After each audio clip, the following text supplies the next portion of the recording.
आज आपण भारतरत्न डॉक्टर बाबासाहेब आंबेडकरांच्या जन्माच्या वेळेचा जो संघर्ष त्यांना झाला, त्यांच्या घरच्यांना झाला, त्याबद्दल थोडक्यात माहिती सांगतो. ही माहिती बघा, ऐकल्याच्या नंतर अंगावर काटे येण्यासारखं आहे. ते मी तुम्हाला थोडक्यात सांगतो.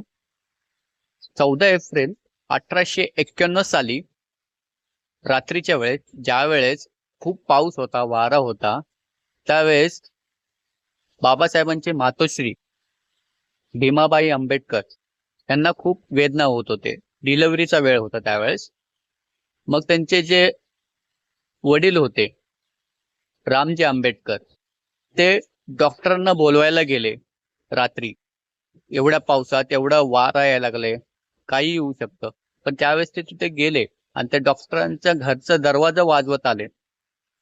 त्यांचा दरवाजा वाजवला, त्यांना सांगितलं बाहेरच्या बाहेरच की असं असं माझ्या वाईफला त्रास होते, वेदना होते, प्लीज त्यांना या आणि तुम्ही ट्रीटमेंट करा आणि ते कसं तरी करून डिलिव्हरी करा.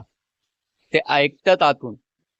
पण त्यांचा जो नवरा होता डॉक्टरचा, ते म्हणतात की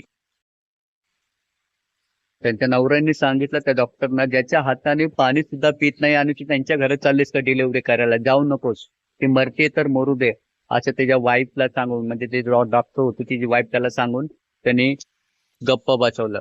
वैतागून बाबासाहेब आंबेडकर यांचे वडील निघून गेले. तिथं ऑलरेडी एक बाई आली होती, म्हणजे गावात डिलिव्हरी करणारे जे बाई येतात ना, त्यांना नर्स आहेत, ते आले होते.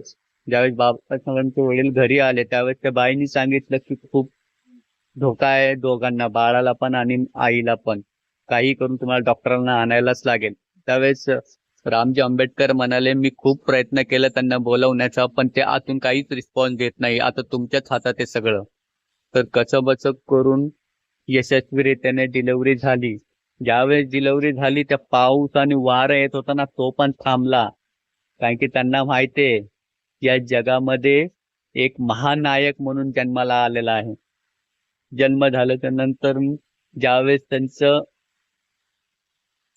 त्यांचे वडील जे त्याला हातात घेतल्याच्या नंतर त्यांना पाहिलं आणि मग बाहेरच्या ठिकाणी पाहून म्हणाले की बघ, तुझा जन्म झाला आणि पाऊस वारा निघून गेला, तू आयुष्यात खूप मोठा व्यक्ती बनणार आहे, हे त्यांना जन्म झाल्याच्या नंतर कळालं होतं.